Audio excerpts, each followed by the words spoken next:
Hello friends, good morning. I am here with a new video. इस video में हम बात करेंगे कि RIE CEE 2021 यानी इस साल जो सीईई कंडक्ट होगी या नहीं। जैसा पिछले साल हुआ था, RIE CEE 2020 कंडक्ट नहीं हुई थी। क्वालिफिकेशन मार्क्स के आधार पर ही एडमिशन हुए थे। तो बार बार मेरे पास आप लोगों की क्वेरीज आ रही हैं, प्रश्न आ रहे हैं कि सर ये कंडक्ट होगी या नहीं, नोटिफिकेशन कब आएगा, हम क्या करें। तो मैंने सोचा कि एक वीडियो इस पे बना देता हूँ। तो आग्रह भी बार बार आ रहे थे। तो ये देखिए, मैं आपको बता देता हूँ, इस पे डिस्कस करेंगे और आपको बताएंगे कि ये एग्जाम आखिर होगा या नहीं। लेकिन इतना जरूर कहूंगा कि वीडियो को अंत तक देखिएगा। सबसे पहले मैं आपको ये बता देता हूँ कि आपका जो RIE CEE NCERT की जो वेबसाइट है वो नहीं खुल रही है। क्यों? कि एडमिशन प्रोसेस पूरा हो गया है, इसलिए वो वेबसाइट नहीं खुल रही है। और कब हुआ है? RIE अजमेर का जो एडमिशन प्रोसेस है वो अभी इसी साल, पिछले साल का एडमिशन प्रोसेस अप्रैल 2021 में पूरा हुआ है। ठीक है, अभी पिछले हफ्ते ही उनका ऑनलाइन ओरिएंटेशन प्रोग्राम हुआ है। पहले उनको ऑफलाइन बुलाया गया था, लेकिन फिर से कोविड-19 जो की जो पोजीशन है वो बहुत खराब होने की वजह से, आप देख रहे हैं, टीवी में देख रहे हैं, समाचारों में पढ़ रहे हैं कि पोजीशन बड़ी खराब है, भयानक है। लेकिन डरने की कोई जरूरत नहीं। तो भयानक है, लेकिन भय की इतनी भी जरूरत नहीं है। आप अपना ध्यान रखिएगा, अपने परिजनों का ध्यान रखिएगा। तो चलिए बात करते हैं कि क्या पोजीशन है और हो गया, ये सीईई हो गया या नहीं। तो देखिए, पहले तो मैं आपको ये फोटोज बता देता हूँ। ये उत्तर पूर्व शिक्षा संस्थान है, मैसूर की फोटो है। ठीक है, ये संस्थान की। और इनके बारे में थोड़ा थोड़ा बता देता हूँ। ये RIE भुवनेश्वर के का फोटो है, ये RIE भोपाल का फोटो है, RIE मैसूर वहाँ का स्क्रीनशॉट लिया है मैंने, ये भी मैसूर का है। और ये RIE अजमेर का। ठीक है, तो शुरू में मैंने आपको बताया था ये मैंने शुरू में ये NERI शिलोंग। ठीक है दोस्तों, उम्मीद।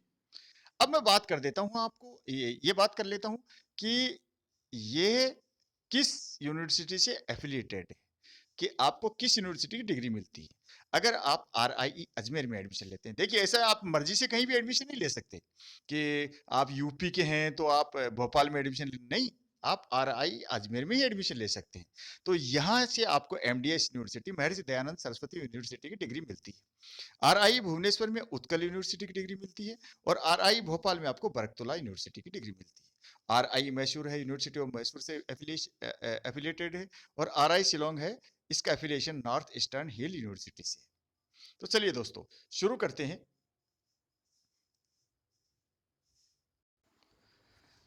आपके जो प्रश्न हैं उनकी बात करते हैं सबसे पहले। तो देखिए, मेरे पास जो प्रश्न है मैं बताता हूँ। मेरे पास मेघाराम जी का क्वेश्चन है, सर 2021-22 के लिए 2 ईयर बीएड के फॉर्म कब भरे जाएंगे, एग्जाम कब होंगे। अमन कुमार जी भी यही क्वेश्चन पूछ रहे हैं लेकिन ये भी कह रहे हैं कि एडमिशन नोटिफिकेशन कब आएगा, इस पर एक वीडियो बनाइए। आशु कुमार जी भी यही पूछ रहे हैं कि sir please can you give me information regarding RIC exam, will the exam be conducted this year. Julie Rajdeep ने भी यही पूछा है। और मैंने उनको ये कहा था कि ये प्रोबेबली अप्रैल में हो जाए, ये जो नोटिफिकेशन है वो आ जाएगा। अरविंद कुमार पूछते हैं कि सर RIC के लिए वीडियो बनाए, या कह रहे हैं मुझसे। तो अरविंद जी और आप सब लोगों के लिए वीडियो बना रहा हूँ। और अजमेर का एडमिशन प्रोसेस अभी अप्रैल में समाप्त हुआ, ये बात मैंने आपको पहले ही बता दी है। अब आगे चलें, तो अशोक तोमर टेलीग्राम पे पूछ रहे हैं कि ये एप्लीकेशन फॉर्म कब आएंगे, किसी को कोई आइडिया है क्या। तो मैं आपको बता देता हूं कि अभी जो CBSE का जो नोटिफिकेशन आया है, कल सूचना आई है, तो वहाँ ये उन्होंने साफ कहा है कि 10वीं के बच्चों को सीधे प्रमोट कर रहे हैं। लेकिन 12वीं की जो एग्जाम है 4 मई से होने वाली थी, उसको पोस्टपोन कर दिया है। और 1 जून को फिर से रिव्यू किया जाएगा, समीक्षा की जाएगी कि एग्जाम कब लेना है। तब तक के लिए हम कुछ नहीं कह सकते। ये देखिए, केंद्रीय माध्यमिक शिक्षा board, central board of secondary education, उनका पत्र है। मैं थोड़ा सा पढ़ के बता देता हूँ आपको, मोटी मोटी बात है। Looking to the present situation of the pandemic and school closures, and also taking in account the safety and well-being of the students, it is decided as follows. तो कोविड-19 की सिचुएशन देखते हुए, स्थिति देखते हुए और सुरक्षा का ध्यान रखते हुए ये निर्णय लिए गए हैं। The board exam for class 12 to be held from May 4 to June 14, 2021 are have be postpone. तो ये जो 4 मई से शुरू होकर जून 14 तक, यानी 40 दिन तक एग्जाम होने वाले थे, वो पोस्टपोन कर दिए गए। ये एग्जाम अब बाद में होंगे और इनके लिए 1 जून को रिव्यू किया जाएगा, समीक्षा की जाएगी। उसके बाद ये अगर स्थिति ठीक हुई तो ये एग्जाम कराए जाएंगे।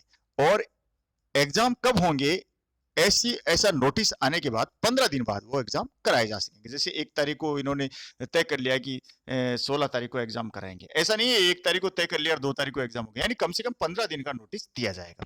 और 10वीं का तो आपको पता ही है कि सीधे प्रमोट कर दिया गया है, 10वीं वाले बच्चों को सीधा प्रमोट कर दिया जाएगा। और अगर संतुष्ट नहीं होंगे बच्चे तो उनका एग्जाम करा लिया जाएगा। देखिए, अब हिंदी में बता देता हूँ दूसरा। अब ये देखिए, कोरोना के सामने बोर्ड भी फेल, सरकार ने सीबीएसई की 10th की परीक्षा रद्द की, सभी छात्र प्रमोट होंगे, 12वीं के एग्जाम 15 जून के बाद। ठीक है, और ये बता रखा है। तो ये साफ साफ न्यूज आप देख रहे हैं, आप खुद टीवी देखते हैं, पेपर पढ़ते हैं, तो ये आपने देख ली होगी। और इतना तो तय हो गया कि परीक्षा 1 तारीख को अगर रिव्यू भी हो गया तो 15 जून के बाद ही परीक्षा होगी। तो इससे रिलेटेड कैसे करेंगे सीईई को? यही कि 12वीं के बाद ही तो बच्चे 4 year BEd, 4 year BSc BEd, BA BEd तो जो करते हैं, तो 12वीं के जो मार्क्स हैं वो भी क्वालिफिकेशन मार्क्स हैं, वो उसमें जुड़ते हैं। और फिर सीईई कनेक्ट होती है, तो सीई जो आप अंक प्राप्त करते हैं वो दोनों जुड़ के आपका एडमिशन होता है। तो पिछले साल हुआ था क्या, 12वीं के एग्जाम के आधार पर ही एडमिशन हो गया था, क्योंकि सीई तो कंडक्ट ही नहीं हुआ था। तो अब की बार भी स्थिति वैसी है, बल्कि उससे भी खतरनाक स्थिति है। तो मुझे नहीं लगता, देखिए हो सकता है कि एग्जाम हो जाए, लेकिन मैं मेरी तरफ से कह रहा हूं कि मुझे नहीं लगता कि मुझे नहीं लगता कि सीईई इस साल भी कंडक्ट होगी। इसका मतलब ये भी है कि जो आपके 12th के अंक होंगे, 10+2 यानी 12वीं के अंक हैं, उनके आधार पर ही आपके एडमिशन फिर से लिए जाएंगे, ऐसा मुझे लगता है। पिछले साल भी ऐसा ही हुआ था। अब 2 ईयर बीएड वालों के लिए क्या, एमएड वालों के लिए क्या, तो उनके लिए भी मैं बता देना चाहता हूं कि वही स्थिति रहने वाली है जो मुझे लगता है। क्यों, जब बोर्ड के एग्जाम नहीं हो रहे तो यूनिवर्सिटी के एग्जाम भी मुझे लगता है बड़ी मुश्किल से होंगे, और होंगे तो लेट होंगे। क्योंकि जैसे पिछली बार भी लेट तक आपके क्वालिफिकेशन मार्क्स आते रहे थे, यानी जनवरी तक आए थे आप, सितंबर, अक्टूबर, नवंबर, दिसंबर, जनवरी तक आपके मार्क्स आए थे। और आपको मैंने अजमेर का उदाहरण दिया, अजमेर का तो अभी अप्रैल 2021 में एडमिशन प्रोसेस पूरा हुआ है। अभी उनका ओरिएंटेशन प्रोग्राम हुआ है ऑनलाइन, अभी ऑफलाइन उन्होंने जाके भी नहीं देखा है कि कैंपस कैसा है, अजमेर वालों ने। तो यही स्थिति है, मैं आपको क्लियर कर देता हूँ। आप RIE, NCERT, CEE, RI की इस वेबसाइट पे जाएंगे तो आपको खुली नहीं मिलेगी, क्योंकि पिछले साल की एडमिशन प्रोसेस पूरी हो चुकी है। अब नया नोटिफिकेशन आएगा, वो 2019 का आया था आपका अप्रैल में, 2020 का आया था अप्रैल में, बिल्कुल अब अप्रैल में आया था। इस साल भी अप्रैल में ही आना चाहिए, लेकिन नोटिफिकेशन आ भी जाएगा तो एग्जाम तो पहले तो टालेंगे। फिर अगर एग्जाम इस महीने नहीं होगा, इस महीने नहीं होगा, जैसे पिछले साल हुआ था, इस महीने नहीं होगा, और फिर अंत में क्या करेंगे कि जो 12th के जो मार्क्स है उसके आधार पर ही एडमिशन ले लिया जाए। तो दोस्तों, आप 12वीं की में पढ़ रहे हैं तो आप अच्छी तरीके से तैयारी करें और ज़्यादा मार्क्स लाने की कोशिश करें। और जो पिछली बार 12वीं पास कर चुके हैं, इस साल उनका नंबर नहीं आया था, तो वो भी निराश होंगे। तो वो अपने अपनी तैयारी रखिए। देखो, मैं ये नहीं कहता कि पक्का कैंसिल ही हो जाएगा। सीई कंडक्ट हो भी सकता है, लेकिन मुझे नहीं लगता है। ये तो देखो सरकार के फैसले हैं, तो मैं कुछ नहीं कह सकता इसमें। लेकिन जो मुझे लगा मैंने कह दिया है, क्योंकि बहुत से बच्चे बार बार पूछ रहे थे। तो फ्रेंड्स, मैंने मेरी तरफ से कह दिया है कि अब की बार भी शायद क्वालिफिकेशन मार्क्स के आधार पर ही, क्वालिफाइंग मार्क्स के आधार पर एडमिशन होंगे। लेकिन फिर भी आप तैयारी पूरी रखें। अगले वीडियो में फिर मिलता हूँ आपको। और भी नई नई जानकारियां चाहिए तो आप मेरे चैनल पे बने रहें। चैनल को सब्सक्राइब कर लें। और तैयारी के लिए आप मोर देन 100 वीडियोस RIE से CE से रिलेटेड पढ़े हैं। तो मेरी प्लेलिस्ट में जाएंगे तो आपको वहाँ पर रीजनिंग के वीडियो मिलेंगे, टीचिंग एप्टीट्यूड के इंग्लिश और हिंदी में वीडियो मिलेंगे प्लेलिस्ट में जाएंगे तो, और लैंग्वेज प्रोफिशिएंसी के वीडियो भी मिलेंगे। इसके अलावा अब अगर आप हिंदी और हिस्ट्री पढ़ना चाहते हैं तो वो भी वीडियो पे आपको मेरे चैनल पे मिलेंगे। ओके फ्रेंड्स, अगले वीडियो में फिर मिलता हूँ। तब तक के लिए नमस्कार, धन्यवाद, जय हिंद।